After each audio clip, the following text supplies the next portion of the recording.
बिस्मिल्लाहिर्रहमानिर्रहीम। अस्सलाम वालेकुम स्टूडेंट्स, आप बीएस मैथमेटिक्स के कोर्स मैकेनिक्स 2 के 8th चैप्टर का फर्स्ट लेक्चर देख रहे हैं। आज के लेक्चर में हम चैप्टर 8 स्टार्ट कर रहे हैं जिसका नाम है रेक्टिलिनियर मोशन। रेक्टिलिनियर मोशन क्या होता है? The motion of a particle along a straight line is called rectilinear motion.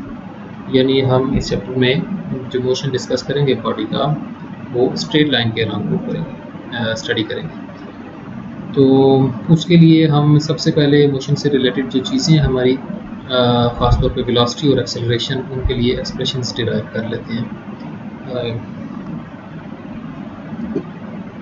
सबसे पहले देखें, फॉर एग्जांपल आपका पार्टिकल है जो कि किसी पॉइंट ओ पे है स्टार्ट में, यहाँ से वो स्टार्ट करता है अपना मोशन और स्ट्रेट लाइन में ऐसे मूव करता जाता है। तो बिलफर्ज टाइम टी गुजरने के बाद जो आपका पार्टिकल है वो पॉइंट पी पे है और उस वक्त उसका जो पोजीशन वेक्टर है वो आर है। तो हम ये अज्यूम करते हैं कि स्ट्रेट लाइन जिसके अलॉन्ग पार्टिकल मूव कर रहा है वो बिलफर्ज एक्स एक्सिस है और इसने टाइम टी में एक्स डिस्टेंस ट्रैवल किया। तो वेलोसिटी सबसे पहले देखेंगे जो इसका पोजीशन वेक्टर होगा वो पी, जिसको हमने कहा है आर, वो किसके इक्वल होगा? हम जो डायरेक्शन है उसकी वो एक्स एक्सिस के अलॉन्ग ले रहे हैं, तो ये आएगा, इसने एक्स डिस्टेंस ट्रैवल किया है किस डायरेक्शन में? Along X axis. तो एक्स एक्सिस की डायरेक्शन में जो यूनिट वेक्टर है वो आई हेड होता है। आपको याद होगा जब हम प्लेन में पिछले चैप्टर में हम मूव करते थे तो हम एक्स आई प्लस वाई जे इस तरह से पोजीशन वेक्टर लेते थे, क्योंकि प्लेन में मूव कर रहे होते थे वहाँ पे दो आपके एक्सिस होते थे। तो हम अलॉन्ग एक्स एक्सिस और अलॉन्ग वाई एक्सिस दो कंपोनेंट लेते थे पोजीशन वेक्टर के। अब क्योंकि स्ट्रेट लाइन के अलॉन्ग को मूव कर रहा है पार्टिकल, तो यहाँ मसला नहीं है, हम अलॉन्ग एक्स एक्सिस ले लेते हैं इसको। तो वेलोसिटी की डेफिनेशन क्या होती है? Rate of change of displacement. ये जो इसकी डिस्प्लेसमेंट है यानी D R by D T. तो मतलब D by D T of R की वैल्यू ये थी ना, तो इधर पुट करेंगे, क्या बन जाएगा? D X by D T और साथ आई यूनिट वेक्टर। ये इसकी वेलोसिटी होगी, ये इसी डायरेक्शन में होगी। और इसका जो मैग्नीट्यूड है वेलोसिटी का उसको स्पीड कहते हैं। वो कैसे निकलेगी? D X by D T. इसका जब मैग्नीट्यूड लेंगे तो कितना आएगा? D X by D T आ जाएगा, जो कि आप जानते हैं कि वी के इक्वल होता है। ये इसका वेलोसिटी का मैग्नीट्यूड यानी ये स्पीड है पार्टिकल की। आई का आई यूनिट वेक्टर जो है उसका मैग्नीट्यूड 1 है। उसके बाद देखें एक्सेलरेशन के लिए जो रिलेशन हैं, सबसे पहले तो उसकी डेफिनेशन है। एक्सेलरेशन की डेफिनेशन है कि rate of change of velocity. तो ये पहला रिलेशन आ गया एक्सेलरेशन का।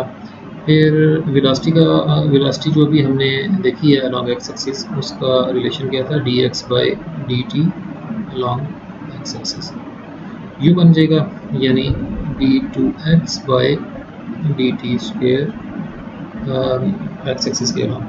तो एक्सेलरेशन का जो मैग्नीट्यूड है वो कितना आ जाएगा? D square X by D T square. I का मैग्नीट्यूड 1 होगा। ये सेकंड रिलेशन आ गया एक्सेलरेशन का। हाँ, इसमें अगर आप स्केलर लिखना चाहते हैं ना, यहाँ से एक्सेलरेशन का जो मैग्नीट्यूड लिखना चाहें तो वो आ जाएगा D V by D T, इसको 1 कह लें। और इसके अलावा जो थर्ड रिलेशन है उसमें देखें एक्सेलरेशन जो है वो इक्वल होती है, अभी हमने देखा, D V by D T के। ये जो डेफिनेशन है इसकी एक्सेलरेशन का जो मैग्नीट्यूड है, तो यहाँ से हम इसको यूँ लिख सकते हैं, D V by D X into D X by D T. तो ये D X by D T जो है, ये चेन रूल मैंने लगाया। तो D X by D T जो है, ये देखें यहाँ से, ये D X by D T, ये तो स्पीड है पार्टिकल की, तो ये आ जाएगा v इसकी जगह और साथ V V by D X. तो ये तीन रिलेशन हो गए आपके पास एक्सेलरेशन के। एक एक्सेलरेशन का magnitude D V by D T के इक्वल है, दूसरा V square X by D T square, और तीसरा V D V by D X. जैसा डाटा हमें दिया गया होगा उसके मुताबिक अप्लाई कर दिया करेंगे। तो हमारा जो आज का आर्टिकल है, मेन आर्टिकल, वो है मोशन विद कांस्टेंट एक्सेलरेशन। यहाँ से हम इक्वेशंस ऑफ मोशन डिराइव करेंगे। सपोज़ करें कि एक पार्टिकल जो है वो स्ट्रेट लाइन पे मूव कर रहा है और इनिशियली जब टाइम 0 था, यहाँ से उसने मोशन स्टार्ट किया और शुरू में उसकी जो वेलोसिटी थी वो u थी, इनिशियल वेलोसिटी जिसको कहते हैं वो u थी। और वो यूँ टाइम t गुजरने के बाद डिस्टेंस x उसने ट्रैवल किया और वो कांस्टेंट एक्सेलरेशन के साथ मूव करता जा रहा है। तो ये ओ से उसने स्टार्ट किया अपना मोशन। तो सबसे पहले देखें एक्सेलरेशन की जो डेफिनेशन है, एक्सेलरेशन जो है वो dv/dt होता है ना, या अगर इसका हम मैग्नीट्यूड कंसिडर करें तो a is equal to dv/dt। तो अब इसमें देखें कि अगर हम यहाँ से ये वेरिएबल्स को सेपरेट करें ना, एक्सेलरेशन कांस्टेंट है, इस चीज़ का ख्याल रखना है आपने हमारे में, कांस्टेंट एक्सेलरेशन वाला मोशन जो है वो हम डिस्कस कर रहे हैं। तो इसमें ये actually first order differential equation है, ऑर्डिनरी डिफरेंशियल इक्वेशन। ये आपकी सेकंड ईयर की एक्सरसाइज 3.8 में पूरी एक्सरसाइज थी कि इसमें 2 स्टेप्स होते हैं इसको सॉल्व करने के। सबसे पहले वेरिएबल्स को सेपरेट करते हैं और फिर इंटीग्रेट कर देते हैं, और जो इनिशियल कंडीशन है इसको अप्लाई करते हुए हम अगर जो कॉन्स्टेंट्स आ रहे होते हैं इंटीग्रेशन के उनको भी फाइंड कर लेते हैं। तो देखिए वेरिएबल्स को सेपरेट करें, ए और ए के साथ dt मल्टीप्लाई हो जाएगा और dv अलग से लिखा हुआ। तो यहाँ से देखें ये वेरिएबल सेपरेट हो गए हैं, v अलग हो गया और t अलग हो गया। a कांस्टेंट है, ये मैंने वेरिएबल को सेपरेट किया, अब इसको इंटीग्रेट कर देता हूँ। तो जब इंटीग्रेट करूँगा, मैं तरतीब से भी लिख रहा हूँ, ये जो dv है इसका भी इंटीग्रल आ जाएगा, a कांस्टेंट है, और dt का भी इंटीग्रल आ जाएगा। तो dv का इंटीग्रल जो है वो v हो जाएगा, समझे 1 लिखा हुआ है यहाँ पे, a और dt का जो इंटीग्रल है वो t हो जाएगा, प्लस कांस्टेंट ऑफ इंटीग्रेशन आ जाएगा। और कांस्टेंट ऑफ इंटीग्रेशन को फाइंड करने के लिए ना हमें ये इनिशियल कंडीशन को यूज़ करना पड़ेगा कि at t is equal to 0, जब टाइम 0 था उस वक्त जो इनिशियल वेलोसिटी थी पार्टिकल की वो एक्चुअली u थी। तो इधर पुट करें, ये क्या बनता है, v की जगह u लिखते हैं, a टाइम की जगह 0 लिखें, प्लस c1, तो यहाँ से हमें c1 की वैल्यू मिल जाएगी जो कि u। इसको पुट कर दें 1 में, पुट इन 1, तो इक्वेशन 1 क्या बन जाएगी, v is equal to a t plus c1 की वैल्यू आई है u। यहाँ आप इसको ऐसे भी लिख सकते हैं जैसे आपने ये पढ़ी हुई है, v is equal to u plus a t।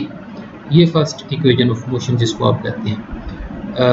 u जो है इनिशियल वेलोसिटी है, आपने यूँ शायद पढ़ी थी vf is equal to vi plus at। v यहाँ पे हमारी फाइनल वेलोसिटी है at any instant of time, current velocity जो आप कहते हैं, u इनिशियल वेलोसिटी थी। तो यहाँ से देखें सेकंड इक्वेशन, ये फर्स्ट इक्वेशन ऑफ मोशन आ गई। अब यहाँ से second equation of motion derive करते हैं। देखें अभी हमने क्या लिखा कि v is equal to u plus at। अब वेलोसिटी की डेफिनेशन क्या है कि वेलोसिटी तो इक्वल होती है dx बाई dt। हमारा जो डिस्टेंस है ना वो x है, हम बस एक ही डायरेक्शन में मूव कर रहे हैं, रेक्टिलिनियर मोशन डिस्कस कर रहे हैं, u प्लस at। अब फिर वही तरीकाकार है कि इसके 2 स्टेप्स हैं। सबसे पहले वेरिएबल्स को सेपरेट करेंगे और फिर इंटीग्रेट कर देंगे। तो वेरिएबल्स को सेपरेट करते हैं, dx यहाँ पे लिखा हुआ है और dt जो है राइट साइड पे t वाले फंक्शन के साथ आ जाएगा ऐसे dt। तो इंटीग्रेट कर देते हैं अब इसको, तो dx is equal to u plus a t dt।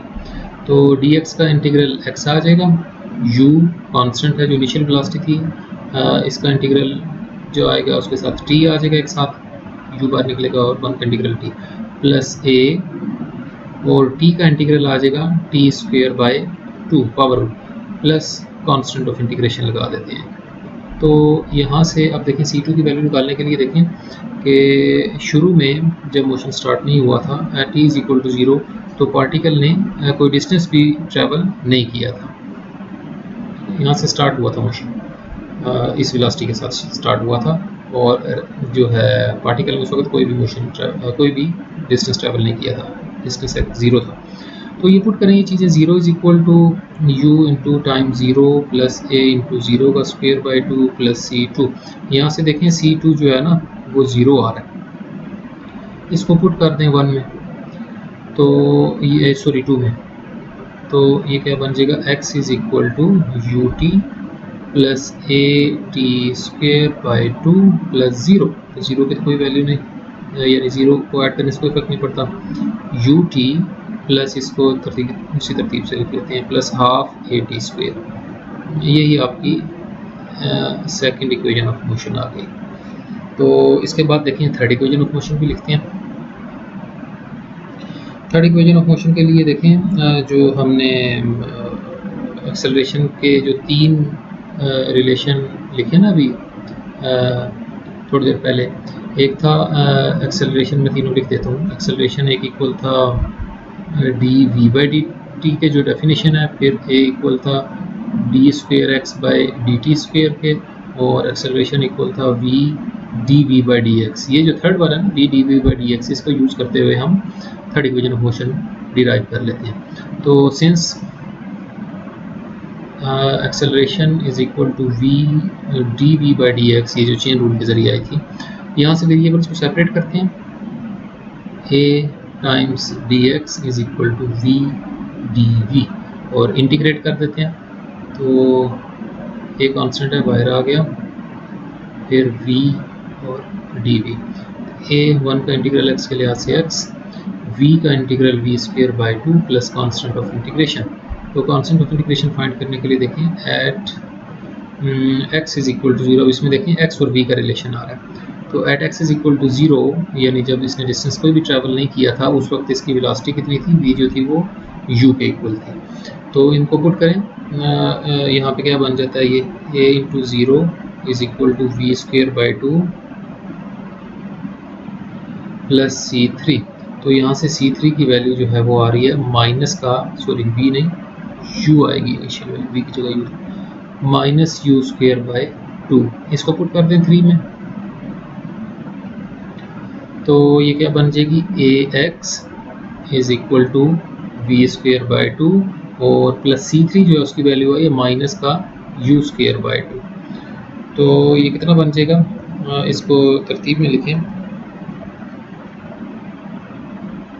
कि 2 से मल्टीप्लाई कर दें, बस 2 से मल्टीप्लाई कर दें तो ये बन जाएगा 2ax is equal to V square final velocity minus initial velocity. तो ये थर्ड इक्वेशन है ना आपकी।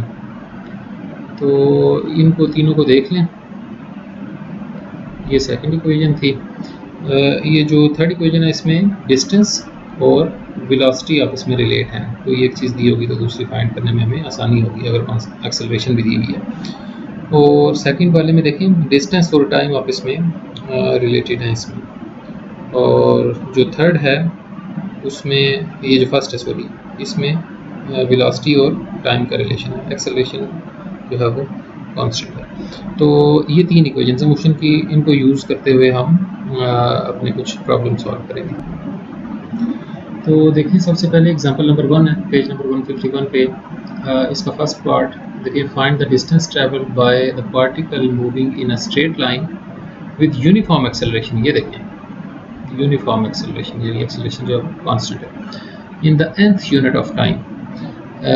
कह रहा है कि स्ट्रेट लाइन पे पार्टिकल मूव कर रहा है जिसका कांस्टेंट एक्सेलरेशन जो है वो कांस्टेंट है, उसको हम a ले लेते हैं, constant uniform acceleration a in the nth unit of time. nth unit of time से मुराद है कि फॉर एग्जांपल आप सेकंड्स यूनिट ले रहे हैं तो nth सेकंड में उसने कितना ट्रैवल किया है। ये बात समझ लें, इसमें गलती करते हैं आप लोग कि फॉर एग्जांपल पार्टिकल ये मूव कर रहा है ना स्ट्रेट लाइन के लॉन्ग, तो यहाँ से उसने स्टार्ट किया, तो n-1 सेकंड्स गुजरने तक ना, जब t जो है वो n-1 है, उस वक्त वो फॉर एग्जांपल उसने यहाँ तक डिस्टेंस ट्रैवल किया और जब n सेकंड्स हो गया टाइम, उस वक्त उसने डिस्टेंस यहाँ तक ट्रैवल कर लिया।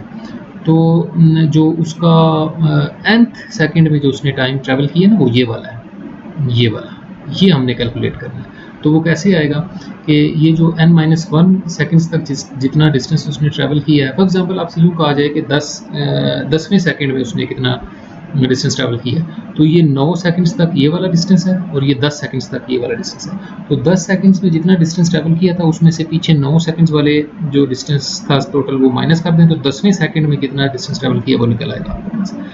इस डिस्टेंस को हम xn-1 कह लेते हैं, और ये जो टोटल डिस्टेंस है यहाँ से n-1 तक n तक वाला, इसको xn कह लेते हैं।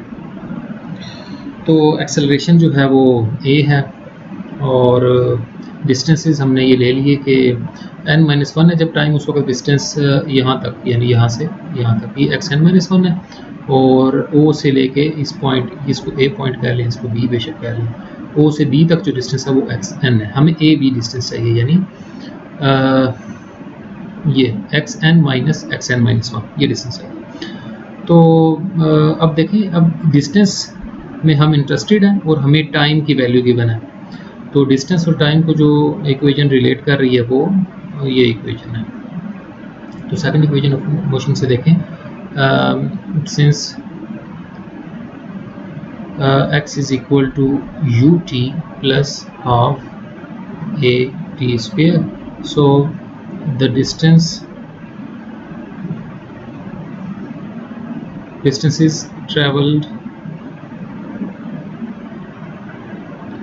by the particle in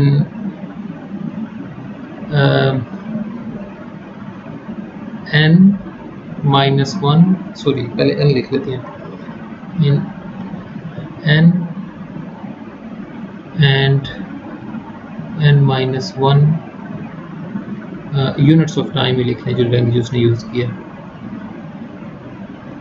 और वो डिस्टेंसेस क्या होंगे, यानी n सेकंड्स के दौरान जो डिस्टेंस ट्रैवल किया वो कितना होगा, xn से डिनोट किया हमने इसको, वो होगा u t की वैल्यू कितनी है, n seconds, n plus half a जो कि कांस्टेंट है, t स्क्वायर, अब t कितना है, n, तो इसको इक्वेशन 1 कह लेते हैं। u क्या चीज़ है, ये इनिशियल वेलोसिटी है, ये साथ मेंशन कर देना। और n-1 सेकंड्स तक कितना डिस्टेंस ट्रैवल किया उसने, पहले n-1 सेकंड्स में u, अब टाइम की जगह n-1 plus half a n-1 का स्क्वायर, इसको इक्वेशन 2 कह लें। तो हमारी रिक्वायर्ड डिस्टेंस जो है ना, रिक्वायर्ड डिस्टेंस यानी distance travelled during the nth unit of time, वो कितना होगा, xn-1,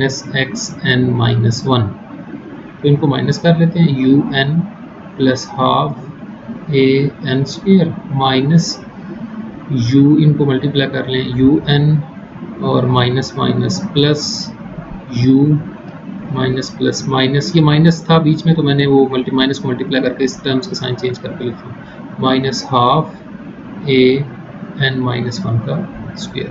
तो सिंप्लीफाई कर लेते हैं, देखिए un से un कैंसिल हो रहा है, और हाफ ऑफ a ये कॉमन है, अंदर से यहाँ n स्क्वायर रह गया, माइनस यहाँ पे n-1 का होल स्क्वायर रह गया, वो कितना होता है, a square plus b square minus 2ab। तो कितना आ गया, इसको ब्रैकेट ओपन करते हैं, half a n square minus n square minus 1 plus 2n, तो n स्क्वायर से n स्क्वायर भी कैंसिल हो रहा है। तो जो हमारा डिस्टेंस है जो nth सेकंड में पार्टिकल ट्रैवल करेगा वो इतना आ गया। सॉरी ये u मिस कर दिया मैंने, u भी है शुरू में, तो देखें यहाँ शुरू में u मिस कर दिया मैंने इन स्टेप्स में, वो un से un कैंसिल हुआ था, ये वाला u रह गया, तो u प्लस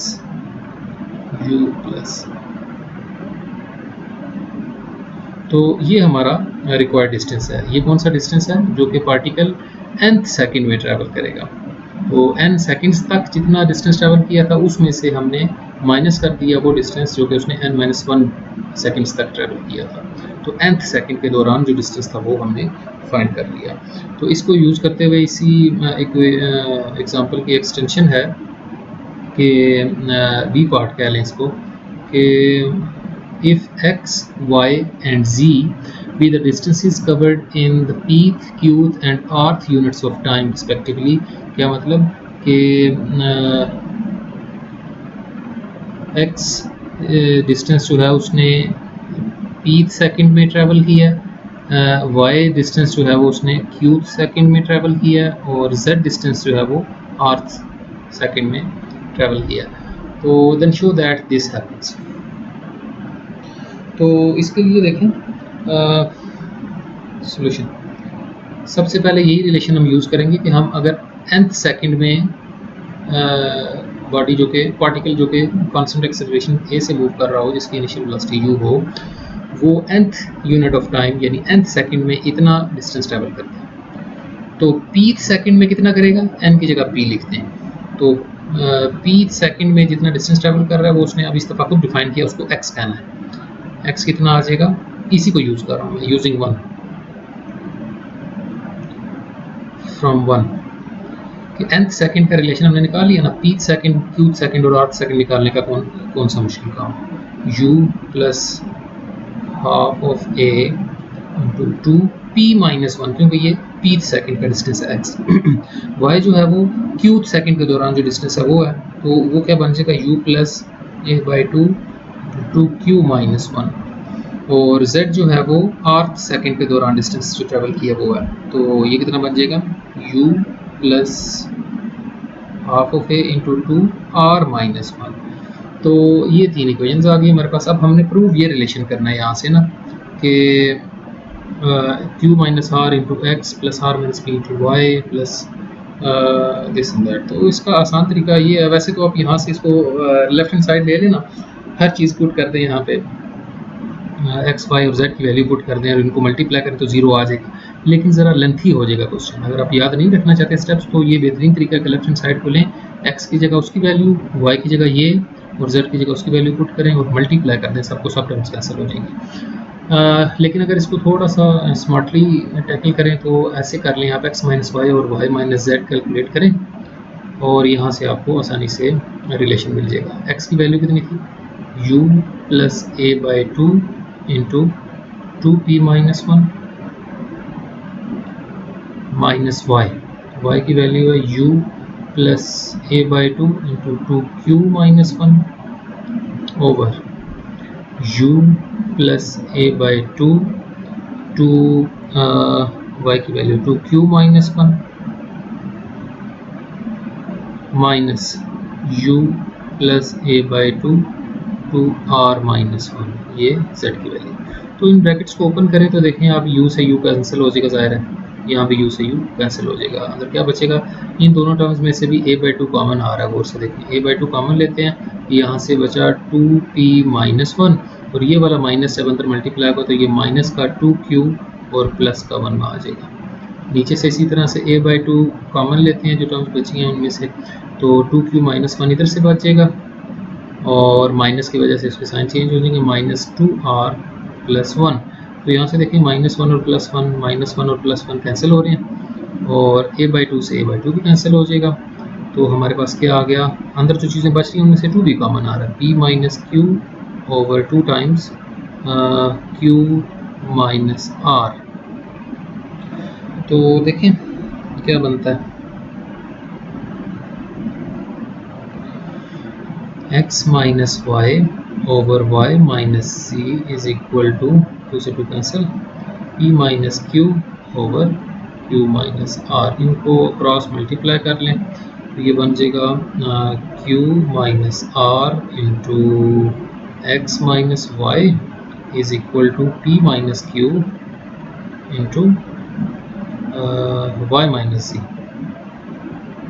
तो यहाँ से ये रिलेशन प्रूव करने की कोशिश करते हैं, तो ये बन जाएगा, मल्टीप्लाई करते हैं इनको, क्या बनता है, ये बन जाएगा q माइनस r आ जाएगा, हमें x y और z सेपरेट करने हैं ना, q माइनस r आ गया x, फिर q माइनस r जो है, सॉरी माइनस है बीच में, माइनस q माइनस r जो है पहले x से मल्टीप्लाई हुआ अब y से मल्टीप्लाई होगा। इसी तरह p माइनस q जो है ये पहले y से मल्टीप्लाई होगा, फिर p माइनस q जो है ये z से मल्टीप्लाई होगा। इसको डिस्ट्रीब्यूटिव प्रॉपर्टी कहते हैं। तो q माइनस आर के साथ x है, बिल्कुल ऐसे ही चाहिए था हमें, ये देखें फर्स्ट वाला। और y वाले जो है ना उनको गौर से देखें, ये माइनस का q माइनस आर और ये भी करा के माइनस होगा तो plus p minus q times y, ये माइनस वाला लेफ्ट पे आके पॉजिटिव हो जाएगा, p minus q into Z is equal to 0। तो ये कितना बन रहा है, q minus R times x.